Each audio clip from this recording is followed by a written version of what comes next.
بسم اللہ الرحمن الرحیم۔ السلام علیکم۔ تم ابھی تک یہاں بیٹھی ہوئی ہو؟ میں نے تمہیں کہا بھی تھا کہ رات کے پڑے ہوئے برتن دھونے ہیں، لیکن لگتا ہے تمہیں میری ایک بار کہی ہوئی بات سمجھ میں نہیں آتی۔ راشدہ بیگم نے آتے ساتھ ہی سارا کی کمر پر زوردار تھپڑ مارا۔ سارا درد کے مارے بلبلا اٹھی اور کھڑے ہونے کی کوشش کی، لیکن دوبارہ سے چارپائی پر گر پڑی۔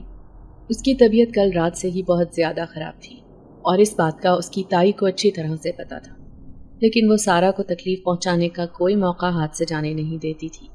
اس کی وجہ بھی یہی تھی کہ وہ سارا کی ماں کی وجہ سے سارا سے نفرت کرتی تھی، کیونکہ اس کی ماں بہت پاکیزہ اور پردے دار عورت تھی۔ خاندان میں ہر کوئی ان کی تعریفیں کرتا تھا۔ ان کا شوہر بھی انہیں سارا کی ماں کی ہی مثالیں دیتا تھا، اور اب اس کے بعد سارا اپنی ماں کی پیڑھی پر بیٹھی تھی۔ وہ بہت ہی دیندار، پردے دار اور نیک لڑکی تھی۔ چونکہ اس کے ابا بھی مولوی تھے، لہٰذا یہی وجہ تھی کہ وہ دین کی طرف راغب ہو گئی تھی۔ اور اب جب سارا کے والدین کا انتقال ہو گیا تھا تو وہ سارا سے اپنے بدلے پورے کر رہی تھی۔ تائی امی، میری طبیعت بہت خراب ہے، مجھ میں ہمت نہیں ہے کہ میں اٹھ سکوں، سارا نے دھیمی آواز میں کہا، لیکن اس کی تائی امی نے اس کی بات کو خاطر میں نہیں لایا اور اس کا ہاتھ پکڑ کر اٹھا کر کچن میں لے کر چلی گئی۔ آنسو تیزی سے سارا کی آنکھوں سے بہہ رہے تھے اور وہ زیادہ دیر تک کھڑی بھی نہیں رہ سکی۔ اچانک اسے چکر آیا اور وہ لہرا کر زمین پر گر پڑی۔ زوردار آواز پر تمام گھر والے حیران رہ گئے۔ سارا کی کزن تیزی سے بھاگتی ہوئی کچن میں گئی جہاں پر سارا زمین پر گری پڑی تھی۔ یہ دیکھ کر وہ پریشان ہو گئی۔ اب تائی امی دوبارہ سے بیٹھک میں موجود اپنے شوہر کو حساب دے رہی تھی اور انہیں اپنی بے گناہی کے قصے سنا رہی تھی۔ ان کا شوہر اچھی طرح سے جانتا تھا کہ ان کی بیوی کو ان کی بھتیجی سے شروع سے ہی خار ہے۔ انہوں نے اپنی بیوی کو سمجھانے کی کوشش بھی کی تھی، لیکن انہوں نے کچھ بھی سمجھنے سے صاف انکار کر دیا۔ تقریباً 2 دن تک سارا اپنے کمرے میں ہی موجود رہی۔ 2 دن تک اسے کمرے میں ہی کھانا ملتا رہا۔ اس پر وہ خود بھی حیران ہو رہی تھی، کیونکہ ایسا اس کی زندگی میں پہلی بار ہو رہا تھا۔ جیسے ہی وہ صحت یاب ہوئی، اس کے تایا نے ایک نیا حکم سنایا کہ آج کے بعد سارا اپنے ماموں کے گھر رہے گی۔ یہ سن کر سارا کا چہرہ سیاہ پڑ گیا۔ ابھی وہ ایک نئے امتحان کے لیے تیار نہیں تھی۔ اس کی مومانی کوئی ظالم عورت نہیں تھی اور نہ ہی وہ سارا سے نفرت کرتی تھی، لیکن ان کے بچے سارا کو عجیب و غریب نظروں سے دیکھتے تھے۔ سارا کے ماموں کے 5 بیٹے تھے اور 5 ہی جوان تھے۔ ان میں سے کسی کی بھی شادی نہیں ہوئی تھی۔ یہی وجہ تھی کہ شروع میں تایا ابو نے سارا کو مومانی کے گھر رہنے کی اجازت نہیں تھی۔ سارا بھی اس پر صبر و شکر کر رہی تھی، لیکن جب انہوں نے دیکھا کہ ان کی بیوی کے مظالم بڑھتے جا رہے ہیں تو انہوں نے مجبور ہو کر یہ فیصلہ سنایا، اور یوں سارا اپنی مومانی کے گھر آ گئی۔ رات کا وقت تھا، وہ اپنے کمرے میں آرام کر رہی تھی جب اچانک اسے یوں محسوس ہوا جیسے کسی نے کھڑکی پر دستک دی ہو۔ دستک کی آواز سن کر وہ اپنے بستر پر اٹھ بیٹھی اور حیرانگی سے کھڑکی کی طرف دیکھنے لگی۔ اس کا کمرہ دوسری منزل پر تھا، لہٰذا وہ حیران ہو رہی تھی کہ آخر کس نے دستک دی ہے اور کیسے دی ہے، کیونکہ باہر تو کھڑے ہونے کی جگہ بھی موجود نہیں تھی۔ اس نے اسے اپنا وہم سمجھا اور دوبارہ سونے کی کوشش کرنے لگی، لیکن اس بار بھی وہ سو نہیں پائی، کیونکہ دستک کی آواز دوبارہ سنائی دینے لگی تھی، اور اب کی بار یہ آواز زوردار تھی۔ سارا تنگ آ کر اپنے بستر سے اٹھی اور کھڑکی کھول دی۔ جیسے ہی کھڑکی کھلی، ایک بہت ہی گندی بدبو نے سارا کا استقبال کیا۔ سارا نے جلدی سے اپنی ناک پر ہاتھ رکھا اور نیچے دیکھنے لگی جہاں پر نالا موجود تھا، اور بہت ہی گندی بدبو کمرے کے اندر آ رہی تھی۔ سارا نے یہ دیکھ کر جلدی سے کھڑکی بند کر دی۔ اس سے پہلے کہ وہ پیچھے پلٹتی، اچانک اسے یوں محسوس ہوا جیسے کسی نے اس کے کندھے پر ہاتھ رکھا ہو۔ سارا نے پیچھے پلٹ کر دیکھا، جہاں پر اس کی مومانی کھڑی اسے لال آنکھوں سے دیکھ رہی تھی۔ اپنی مومانی کو وہاں پر کھڑے دیکھ کر سارا حیران پریشان رہ گئی۔ وہ ان کی یہاں پر موجودگی کی توقع نہیں کر رہی تھی۔ وہ تو حیران تھی کہ سونے سے پہلے اس نے دروازہ لاک کیا تھا، پھر وہ کمرے کے اندر کیسے داخل ہوئی۔ اس سے پہلے کہ سارا ان سے کچھ پوچھتی، اس کی مومانی نے ایک زوردار تھپڑ سارا کے منہ پر مارا۔ سارا کو یوں لگا جیسے کسی نے لوہے سے اسے مارا ہو۔ اس سے پہلے سارا سنبھلتی، ایک اور تھپڑ سارا کے منہ پر پڑا، جس کی وجہ سے سارا کا توازن برقرار نہ رہ سکا اور وہ زمین پر لڑکھڑا کر گر گئی۔ سارا ابھی بھی حیران اور پھٹی پھٹی نظروں سے اپنی مومانی کو دیکھ رہی تھی، جہاں پر ان کا چہرہ بھی غصے سے لال ہوا پڑا تھا۔ اچانک اس کی مومانی کی آواز گونجی، اس کی ممانی کی آواز ایک دم ہی تبدیل ہو گئی تھی۔ لڑکی، تمہیں میں نے کہا بھی تھا کہ تم نے یہ کھڑکی نہیں کھولنی، پھر تم نے یہ کھڑکی کیوں کھولی؟ میں تمہیں آخری بار وارننگ دے رہی ہوں، آج کے بعد اگر تم نے یہ کھڑکی دوبارہ کھولی تو تمہیں اسی کھڑکی سے باہر پھینک دوں گی۔ یہ کہہ کر وہ جلدی سے کمرے سے باہر نکل گئی، جبکہ سارا اپنی جگہ پر ہی بیٹھ کر رونے لگی۔ روتے روتے نہ جانے کب وہ سو گئی۔ صبح جب وہ اٹھی تو اس نے دیکھا دروازے پر دوبارہ دستک ہو رہی تھی۔ سارا یہ دیکھ کر حیران رہ گئی کہ دروازہ تو لاک تھا، حالانکہ رات کو اس کی ممانی دروازہ یوں ہی کھلا چھوڑ کر چلی گئی تھی۔ ہزاروں طرح کے سوالات سارا کے ذہن میں گردش کر رہے تھے، جن میں سے اس کے پاس ایک کا بھی جواب موجود نہیں تھا۔ سارا انہی سوچوں میں ڈوبی ہوئی تھی جب اسے اپنے کزن کی آواز سنائی دی۔ ارسلان اب اس کا نام لے کر پکارنے لگا تھا۔ دراصل ارسلان کو بھی اب سارا کی فکر ہونے لگی تھی۔ ارسلان کی آواز سن کر سارا جلدی سے اپنی جگہ سے اٹھی اور جا کر دروازہ کھول دیا۔ ارسلان نے جب سارا کے چہرے پر دیکھا تو پریشان ہو گیا۔ اس کا چہرہ دائیں طرف سے لال ہوا پڑا تھا، یوں لگتا تھا جیسے کسی نے سارا کو تھپڑ مارا ہو۔ ارسلان نے سارا سے جلدی سے پوچھا، تمہیں کیا ہوا ہے؟ کیا تمہیں کسی نے مارا ہے؟ ارسلان کی آواز سن کر سارا نے بے ساختہ اپنے چہرے کو چھوا، جہاں پر اسے ابھی بھی درد محسوس ہو رہا تھا۔ اس کی آنکھوں میں دوبارہ آنسو آ گئے۔ اس سے پہلے کہ وہ کوئی جواب دیتی، ارسلان اپنی امی کو پکارنے لگا۔ ممانی کا نام سن کر سارا فوراً سے ڈر گئی۔ اس سے پہلے کہ وہ ارسلان کو چپ کرواتی، ممانی وہاں پر آ گئی۔ سارا کے چہرے کو دیکھ کر وہ خود بھی حیران رہ گئی اور سارا سے پوچھنے لگی کہ کیا ہوا ہے۔ ممانی کی بات سن کر سارا نے شکایت بھری نظروں سے ان کی طرف دیکھا، جیسے کہنا چاہ رہی ہو کہ آپ نے ہی تو یہ سب کچھ کیا ہے، لیکن پھر بھی وہ منہ سے کچھ نہ بولی۔ اچانک سارا کی ممانی کی آنکھیں چمکی۔ انہوں نے ارسلان کو وہاں سے جانے کا کہا۔ ارسلان منہ بنا کر وہاں سے چلا گیا۔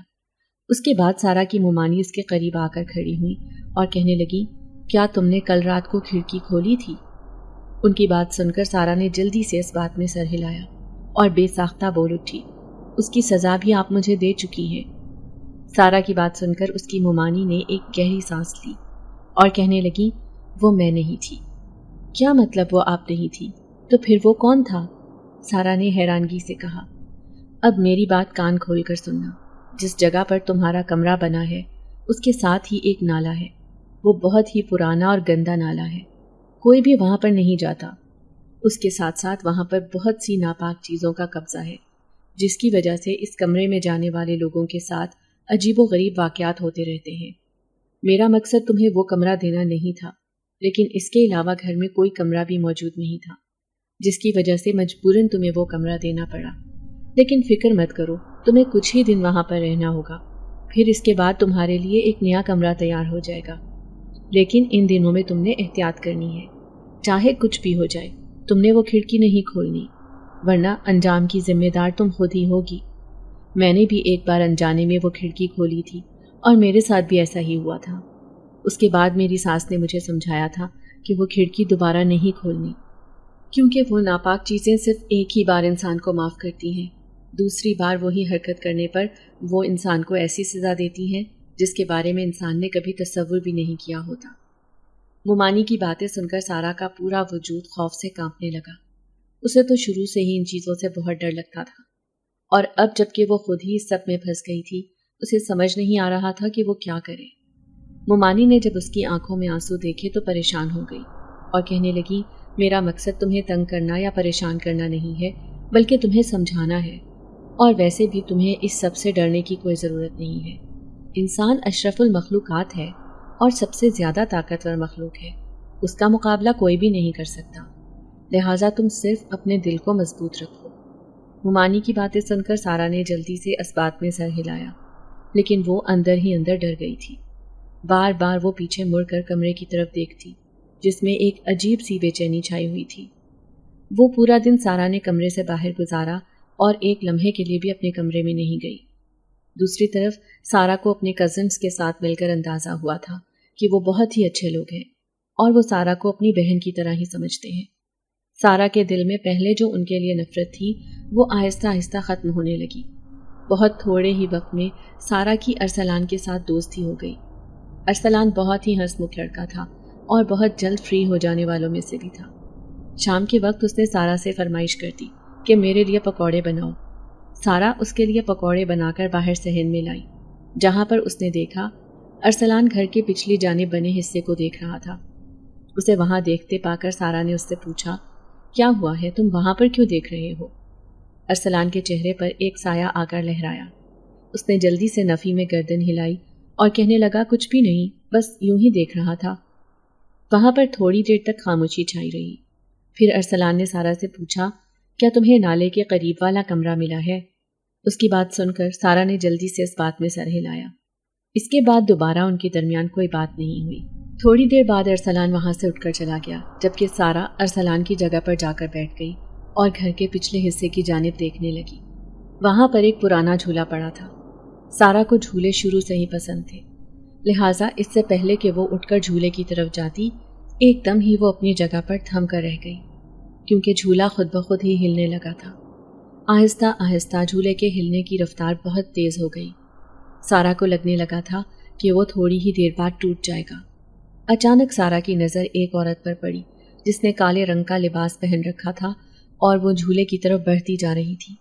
سارا کی طرف اس کی پیٹھ تھی، لہٰذا سارا اس کے چہرے کو نہیں دیکھ پائی، لیکن اس کو وہاں دیکھ کر سارا کے دل میں ایک دہشت سی بیٹھ گئی تھی۔ سارا کو لگنے لگا تھا کہ اگر اس نے اس عورت کا چہرہ دیکھ لیا تو وہ ضرور اپنی زندگی سے ہاتھ دھو بیٹھے گی، لہٰذا اس سے پہلے کہ وہ عورت اپنا رخ سارا کی طرف کرتی، وہاں پر دوبارہ سے ارسلان آ گیا۔ ارسلان نے جب سارا کے چہرے پر پھیلے ہوئے ڈر کو دیکھا تو پہلے تو حیران ہوا اور پھر پریشان ہو گیا۔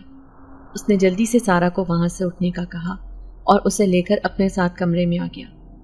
تمہیں میں نے کہا بھی تھا کہ میرے جانے کے بعد وہاں سے چلی جانا، اکیلی وہاں پر نہیں بیٹھنا۔ ارسلان کی بات سن کر سارا پھوٹ پھوٹ کر رونے لگی اور کہنے لگی، مجھے بہت ڈر لگ رہا ہے، مجھے یہاں پر نہیں رہنا، پلیز مجھے یہاں سے لے چلو، مجھے واپس تایا کے گھر جانا ہے۔ سارا کی بات سن کر ارسلان نے ایک گہری سانس لی اور کہنے لگا، وہ لوگ تمہارے قابل نہیں ہیں، پہلے بھی انہوں نے تمہاری قدر نہیں کی، ہمیں تایا جان نے سب کچھ بتایا ہے، لہٰذا بہتر یہی ہے کہ ان کے ہاتھوں ذلیل ہونے سے لاکھ گنا صحیح ہے کہ تم یہیں پر رہو، اور ویسے بھی تمہیں اس لیے ڈر لگ رہا ہے کیونکہ تمہیں اس سب کی عادت نہیں ہے، تھوڑے ہی دنوں میں تم ان چیزوں کی عادی ہو جاؤ گی، پھر تم ڈرنا بھی چھوڑ دو گی۔ اس کی بات سن کر سارا نے ایک گہری سانس لی۔ ارسلان کسی حد تک صحیح کہہ رہا تھا، واقعی وہ لوگ اس قابل نہیں تھے اور نہ ہی ان لوگوں نے سارا کی قدر کی تھی۔ رات کو سارا اپنے کمرے میں دوبارہ سونے کے لیے گئی تو کافی ڈری ہوئی تھی۔ وہ جلدی سے بستر میں دبک کر لیٹ گئی اور سونے کی کوشش کرنے لگی، لیکن نیند اس کی آنکھوں سے کوسوں دور تھی۔ ڈر کی وجہ سے اسے نیند بھی نہیں آ رہی تھی۔ پورے کمرے میں گہری خاموشی چھائی ہوئی تھی، صرف گھڑی کی ٹک ٹک کرنے کی آواز آ رہی تھی۔ اچانک گھڑی 12 کے ہندسے پر جا کر ایک دم ہی رک گئی۔ سارا جو گھڑی کو دیکھ رہی تھی، یہ دیکھ کر حیران رہ گئی اور سوچنے لگی کہ شاید گھڑی خراب ہو گئی ہے، لیکن اس کے فوراً بعد ہی گھڑی کی ساری سوئیاں زور زور سے ہلنے لگی۔ اس کے ساتھ ہی کمرے میں موجود سارا سامان بھی ہلنے لگا، یوں لگ رہا تھا جیسے زلزلہ آ گیا ہو۔ سارا یہ سب کچھ دیکھ کر سہم گئی اور اونچی اونچی آواز میں رونے لگ گئی۔ سارا کو روتے ہوئے تھوڑی ہی دیر گزری تھی جب سارا ماحول دوبارہ سے نارمل ہو گیا اور کھڑکی پر دوبارہ دستک کی آواز سنائی دینے لگی۔ سارا کو اپنی ممانی کی بات یاد آ گئی تھی کہ کچھ بھی ہو جائے تم نے کھڑکی نہیں کھولنی، ورنہ انجام کی ذمہ دار تم خود ہی ہوگی۔ سارا نے اپنے دونوں کانوں میں انگلیاں دے لی اور آنکھیں زور سے میچ لی، لیکن دستک کی آواز مسلسل سنائی دے رہی تھی۔ 1 گھنٹے تک سارا روتی رہی اور 1 گھنٹے تک اسے دستک کی آواز سنائی دیتی رہی۔ اس کے بعد دستک کی آواز آنا بند ہو گئی۔ اس کے بعد سارا جلدی سے اپنی جگہ سے اٹھی اور جائے نماز بچھا کر قرآن پاک کی تلاوت کرنے لگی، جس سے سارے کمرے میں سکون پھیل گیا تھا۔ تقریباً 2 گھنٹے تک وہ قرآن پاک کی تلاوت کرتی رہی۔ پوری رات یوں ہی خاموشی میں گزر گئی۔ دوبارہ اسے دستک کی آواز سنائی نہیں دی۔ اگلے دن جب سارا سو کر اٹھی تو وہ تیز بخار میں تپ رہی تھی۔ اس میں اتنی بھی ہمت نہیں تھی کہ وہ اپنے بستر سے اٹھ کر باہر جا سکے۔ اس کی ممانی جب اس کے کمرے میں آئیں تو سارا کی حالت دیکھ کر پریشان ہو گئی، اور پھر وہ ارسلان کی مدد سے سارا کو ہسپتال لے کر چلی گئی، جہاں پر ڈاکٹرز نے بھی یہی بتایا کہ کسی چیز کی ٹینشن لینے کی وجہ سے اس کی طبیعت یوں خراب ہو گئی ہے، لہٰذا کوشش کریں کہ آپ انہیں جتنا آرام دے سکیں دیں۔ سارا کی ممانی نے جب سارا سے دوبارہ پوچھا تو سارا کے منہ سے بے ساختہ نکل گیا کہ کچھ بھی نہیں ہوا، سب کچھ بالکل ٹھیک ہے۔ سارا خود اس چیز پر حیران تھی کیونکہ وہ ایسا کہنا نہیں چاہتی تھی۔ وہ اپنی ممانی کو بتانا چاہتی تھی کہ وہ بہت زیادہ ڈری ہوئی ہے اور اب وہ اس کمرے میں مزید نہیں رہ سکتی، لیکن سب کچھ ہی اس کی سوچ کے برعکس ہو رہا تھا۔ ایک اور چیز جو سارا کو حیران کر رہی تھی وہ اس کے ماموں کی غیر موجودگی تھی۔ جب سے سارا اس گھر میں آئی تھی تب سے اس کے ماموں ایک بار بھی اس گھر میں نہیں آئے تھے۔ سارا نے جب ممانی سے پوچھا کہ ماموں کہاں پر ہوتے ہیں تو اس کی ممانی بھی ٹال گئی۔ انہوں نے سارا کو ماموں کے بارے میں کچھ بھی نہیں بتایا۔ سارا کو لگ رہا تھا کہ اس گھر میں کچھ نہ کچھ تو گڑبڑ موجود ہے اور کچھ نہ کچھ ایسا ضرور ہے جو یہ سارے گھر والے اس سے چھپا رہے ہیں۔ سارا کو لگتا تھا کہ ارسلان پیٹ کا ہلکا ہے اور وہ ہر بات بتا دیتا ہے، لیکن یہاں پر سارا کو غلط فہمی ہو گئی تھی۔ ارسلان تو اس کی سوچ سے بھی زیادہ تیز نکلا تھا۔ ارسلان بہت ہی محتاط انسان تھا۔ وہ ان باتوں کے علاوہ کچھ بھی نہیں بتاتا تھا جن باتوں کا کوئی مقصد ہی نہیں ہوتا تھا۔ اگلا پورا دن سارا کا یوں ہی بے چین گزرا۔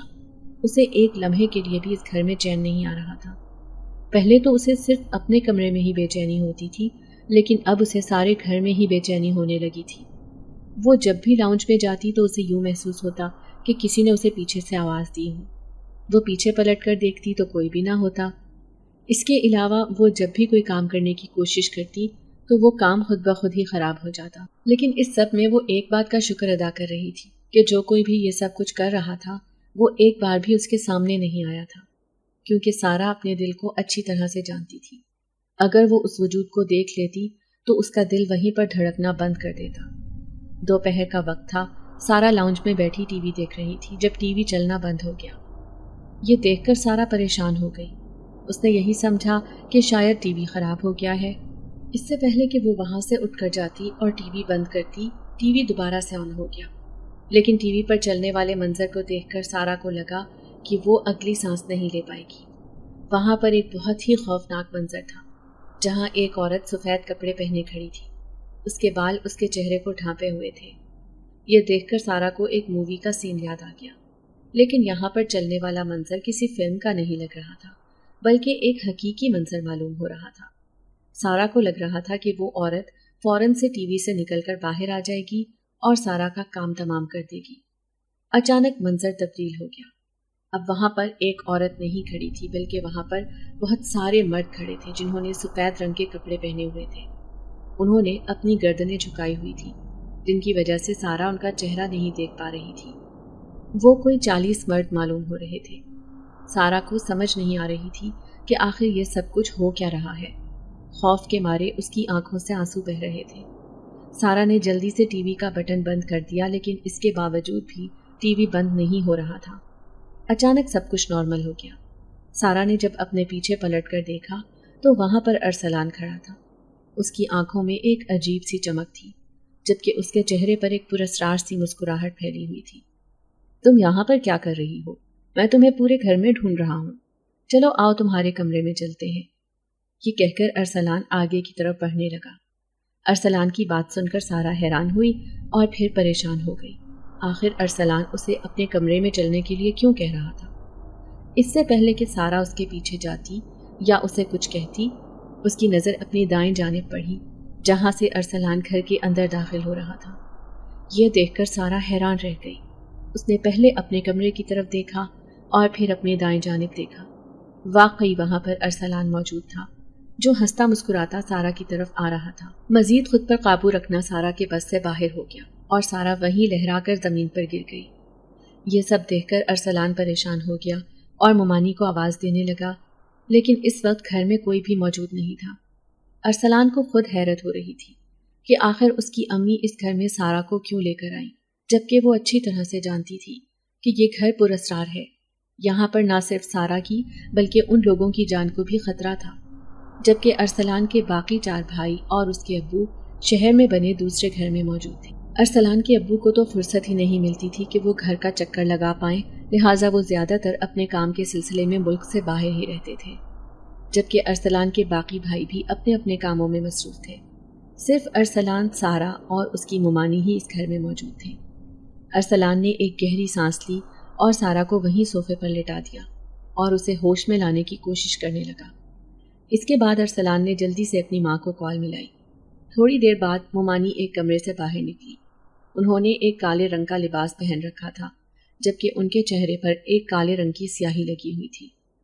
اپنی ماں کو دیکھ کر ارسلان نے ایک گہری سانس لی اور کہنے لگا، امی خدا کے لیے آپ یہ سب بس کر دیں اور اس لڑکی کو بھی یہاں سے واپس بھیج دیں، ورنہ یہ لڑکی ڈر کے مارے مر جائے گی۔ ارسلان نے ایک نظر سارا کے اوپر ڈالتے ہوئے کہا۔ ارسلان کی بات سن کر ارسلان کی امی کے چہرے پر ایک پراسرار مسکراہٹ آئی اور وہ کہنے لگی، میں بھی یہی چاہتی ہوں کہ یہ لڑکی مر جائے، لیکن اسے میں بے مقصد نہیں مرنے دوں گی، بلکہ اس کو تو میں کسی کام میں لا کر ہی فنا کروں گی۔ سارا کو جب ہوش آیا تب وہ اپنے کمرے میں موجود تھی۔ سارا کے ذہن میں دن کا واقعہ گھومنے لگا۔ سارا نے ایک گہری سانس لی اور جلدی سے اپنے بستر پر اٹھ بیٹھی۔ بھوک کی وجہ سے اس کے پیٹ سے آوازیں آ رہی تھی۔ سارا نے پہلے کچھ کھانے کے بارے میں سوچا اور اسی سلسلے میں کمرے سے باہر نکل گئی، لیکن اس سے پہلے کہ سارا کچن کی طرف جاتی، اس کا دھیان لاؤنج کی دوسری جانب بنے کمروں کی طرف چلا گیا۔ سارا اس حصے میں پہلے کبھی بھی نہیں گئی تھی۔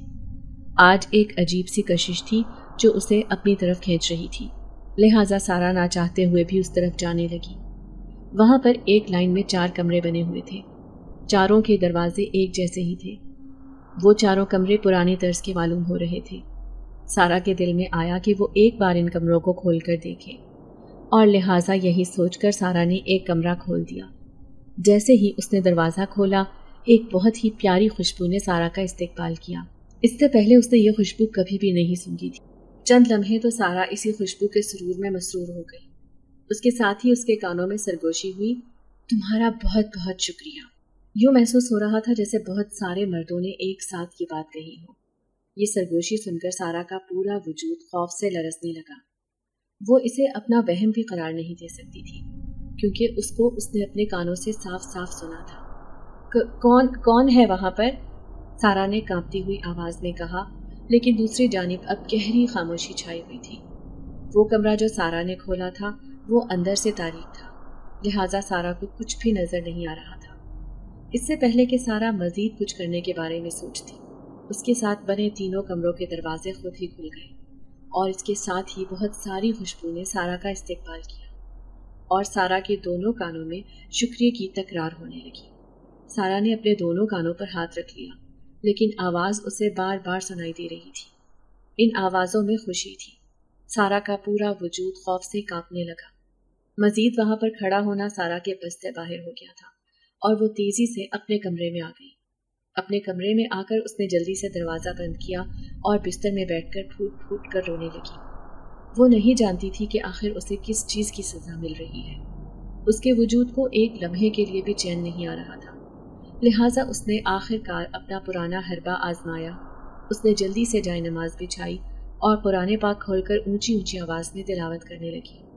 اس سے نہ صرف اس کے دل کو سکون مل رہا تھا، بلکہ کمرے میں پھیلا ہوا گھٹن زدہ ماحول بھی نارمل ہونے لگا۔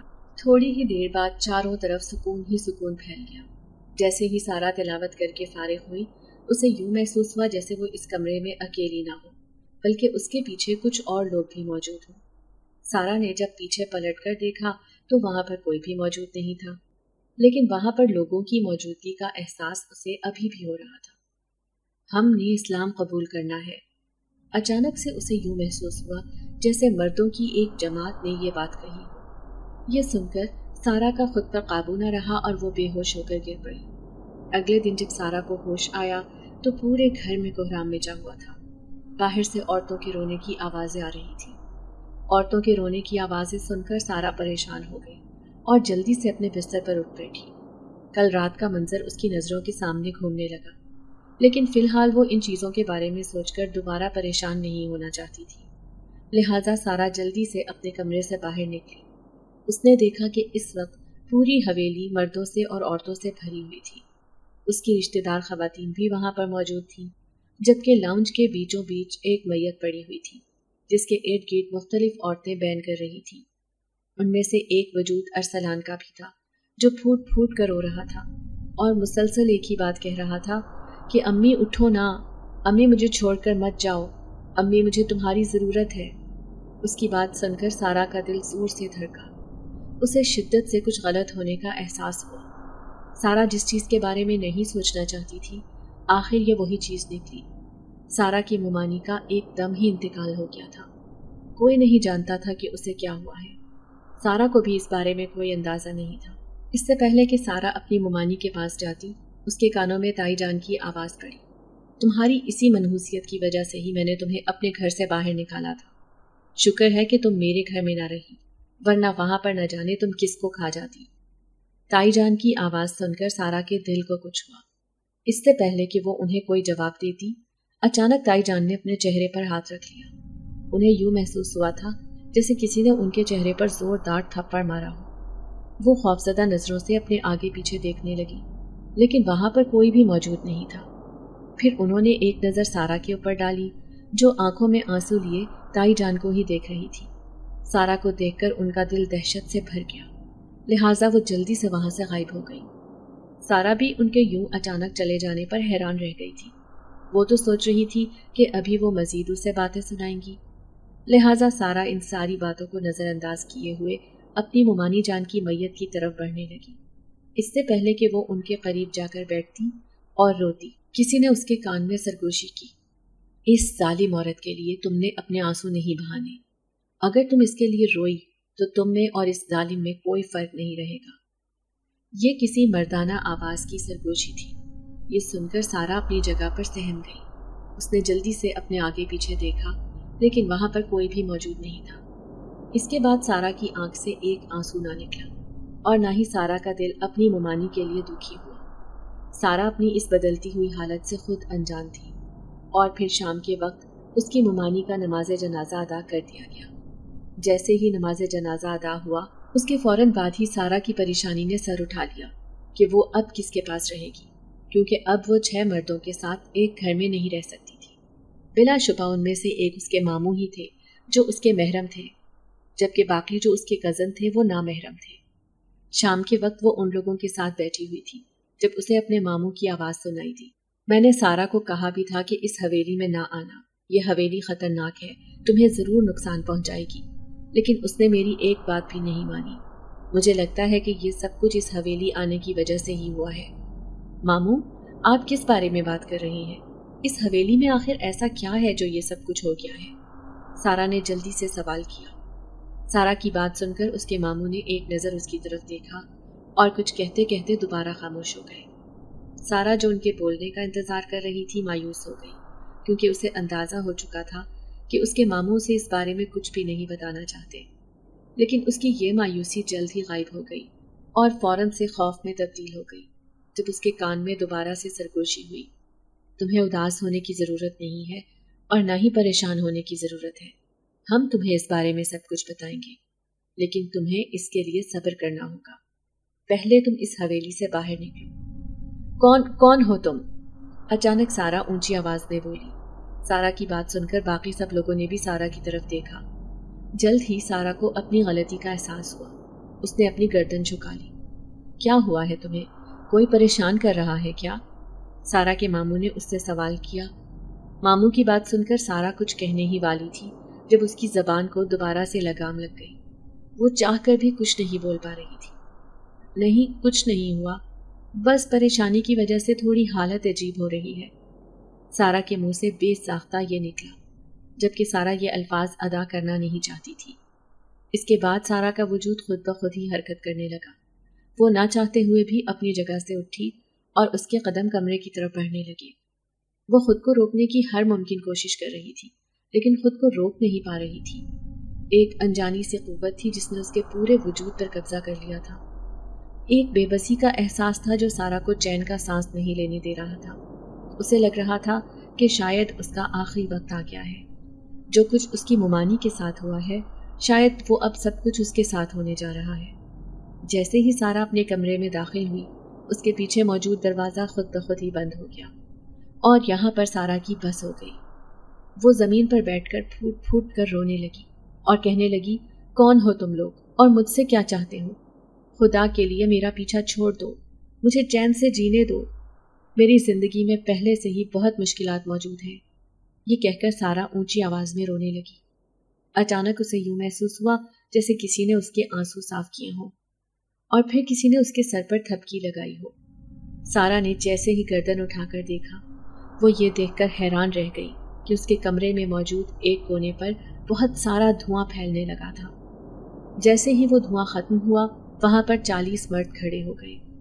40 مردوں کو دیکھ کر سارا کو لگا کہ وہ اگلی سانس نہیں لے پائے گی۔ وہ سارے مرد ہی بہت زیادہ خوبصورت اور حسین تھے، کوئی بھی انہیں دیکھتا تو چند لمحوں میں ہی ان کا دیوانہ ہو جاتا۔ لیکن یہاں پر سارا کی حالت اس سے مختلف تھی۔ سارا ان کی کمرے میں اچانک موجودگی کی وجہ سے بہت زیادہ پریشان ہو گئی تھی۔ اس سے پہلے کہ سارا دوبارہ اپنے ہوش و حواس کھو دیتی، اس کے کانوں میں ایک مرد کی آواز گونجی جو ان سب مردوں کے آگے کھڑا تھا اور بلا شبہ وہی ان سب کا سردار تھا۔ مہربانی کر کے اب دوبارہ بے ہوش نہیں ہونا۔ اب ہماری بات غور سے سنو۔ ہم سب لوگ تمہارے احسان مند ہیں۔ تمہاری وجہ سے ہم سب لوگ آزاد ہوئے ہیں اور تمہاری وجہ سے ہی ہم لوگ سیدھے راستے پر آئے ہیں۔ اب ہم صرف اور صرف تمہاری مدد کرنا چاہتے ہیں اور اپنا فرض ادا کرنا چاہتے ہیں۔ اس مرد کی باتیں سارا کے سر کے اوپر سے گزر رہی تھی۔ سارا کو ابھی بھی سمجھ نہیں آ رہی تھی کہ آخر یہ کون لوگ ہیں اور اس سے کیا چاہتے ہیں۔ سارا کو تو صرف اس حویلی میں موجود ان ناپاک چیزوں کے بارے میں ہی معلوم تھا جو اس کھڑکی کے پار رہتی تھی، اور جو بھی اس کھڑکی کو کھولتا تھا وہ چیزیں اس کی دشمن بن جاتی تھی۔ پھر آخر یہ مرد کہاں سے آ گئے؟ سارا انہی سوچوں میں گم تھی جب ان میں سے ایک مرد کی آواز اسے دوبارہ سے سنائی تھی۔ ہمیں پتا ہے کہ تم اس وقت کیا سوچ رہی ہو اور تمہارا یہ سب سوچنا بنتا بھی ہے۔ ہم تمہارے سب سوالات کے جوابات دیں گے، اس کے لیے تمہیں تحمل سے کام لینا ہوگا۔ یہ کہہ کر اس مرد نے باقی مردوں کو اشارہ کیا اور وہ وہاں سے غائب ہو گئے۔ اب وہاں پر صرف ایک ہی مرد تھا جو کہ لازماً ان کا سردار تھا۔ وہ چھوٹے چھوٹے قدم اٹھاتا سارا کی طرف بڑھ رہا تھا۔ جیسے جیسے وہ سارا کی طرف جا رہا تھا، سارا کو اپنا دل اپنے سینے سے نکلتا ہوا محسوس ہو رہا تھا۔ اس سے چند قدم کے فاصلے پر وہ رک گیا اور سارا کو تسلی دیتے ہوئے کہنے لگا، پہلے تم نارمل ہو جاؤ اور اپنے خوف کو خود سے دور ہونے دو۔ میں تمہیں کوئی نقصان پہنچانے نہیں آیا اور نہ ہی میں تمہیں یہاں پر ڈرانے کے لیے آیا ہوں، بلکہ میں صرف اور صرف تمہارا شکریہ ادا کرنے کے لیے اور تمہاری مدد کرنے کے لیے اور تمہیں حقیقت بتانے کے لیے آیا ہوں۔ وہ دوبارہ سارا کی طرف بڑھا اور سارا کے قریب جا کر اس نے سارا کا ہاتھ پکڑ لیا۔ جیسے ہی اس نے سارا کا ہاتھ پکڑا، سارا کا دل جو کہ خوف سے دھڑک رہا تھا ایک دم ہی نارمل ہو گیا۔ آہستہ آہستہ اس کا خوف اس کے جسم سے جدا ہونے لگا۔ اب وہ بالکل پرسکون ہو کر کھڑی تھی۔ جیسے ہی جنزاد نے دیکھا کہ سارا پرسکون ہو گئی ہے، اس نے ایک گہری سانس لی اور پھر بیٹھ گیا اور کہانی سنانا شروع کر دی۔ تمہاری ممانی کوئی اچھی اور نیک عورت نہیں تھی، بلکہ وہ ایک ظالم عورت تھی اور جادو کرتی تھی۔ اسی نے ہم جنزادوں کو قید کر رکھا تھا اور ہمیں اپنے ایک غلط مقصد کے لیے استعمال کرنا چاہتی تھی، لیکن تمہاری وجہ سے ہم لوگ اس رات کو آزاد ہو گئے، اور آزاد ہونے کے بعد سب سے پہلا کام ہم نے تمہاری ممانی کو ختم کرنے کا کیا۔ وہ بہت جلد ہمیں مارنا چاہتی تھی، لہٰذا اس کے ساتھ جو کچھ بھی ہوا ہے وہ اس کے اپنے کاموں کے نتیجے کی وجہ سے ہوا ہے۔ تمہیں اس کے لیے ڈرنے کی یا فکر مند ہونے کی ضرورت نہیں ہے۔ ہم صرف ان لوگوں کو نقصان پہنچاتے ہیں جو کہ ظالم ہوتے ہیں یا جو دوسروں کو اپنے مقصد کے لیے استعمال کرنا چاہتے ہیں، اور یہی حال تمہاری ممانی کا بھی تھا۔ وہ اسی وجہ سے تمہیں اس گھر میں لائی تھی تاکہ وہ تمہیں بھی اپنے مقصد کے لیے استعمال کر سکے۔ وہ بہت جلد تمہاری جان لینے والی تھی تاکہ وہ اس شیطان کو خوش کر سکے جس کی وہ چیلی تھی۔ جنزاد کی باتیں سن کر سارا حیران رہ گئی، اسے بالکل بھی اس چیز کا اندازہ نہیں تھا۔ ارسلان؟ کیا ارسلان بھی ایسا ہے؟ بے ساختہ سارا کے منہ سے نکلا۔ سارا کی بات سن کر ایک بہت ہی پیاری مسکراہٹ اس جنزاد کے چہرے پر آئی۔ وہی تو ہے جو تمہاری ممانی کا شاگرد ہے، اور تمہیں اس چیز کا اندازہ ہو جانا چاہیے تھا جب اس نے اپنی باقی تمام بیٹوں کو شہر چھوڑا تھا اور صرف ارسلان کو ہی یہاں پر لائی تھی۔ اور ان ناپاک چیزوں کے بارے میں کیا کہو گے جو یہاں پر رہتی ہیں؟ سارا کی بات سن کر جنزاد دوبارہ مسکرایا اور کہنے لگا، تمہیں ان سے ڈرنے کی ضرورت نہیں ہے۔ وہ یہاں پر کسی کو نقصان نہیں پہنچاتی، بلکہ ان کا تو یہاں پر گھر ہے۔ وہ صرف لوگوں کو ڈراتی ہے تاکہ لوگ انہیں تنگ نہ کریں، اور اب ویسے بھی جب تک میں تمہارے ساتھ ہوں کوئی تمہیں کچھ بھی نہیں کہہ سکتا، جنزاد نے مسکراتے ہوئے کہا۔ اس بار اس کی مسکراہٹ بہت معنی خیز سی تھی۔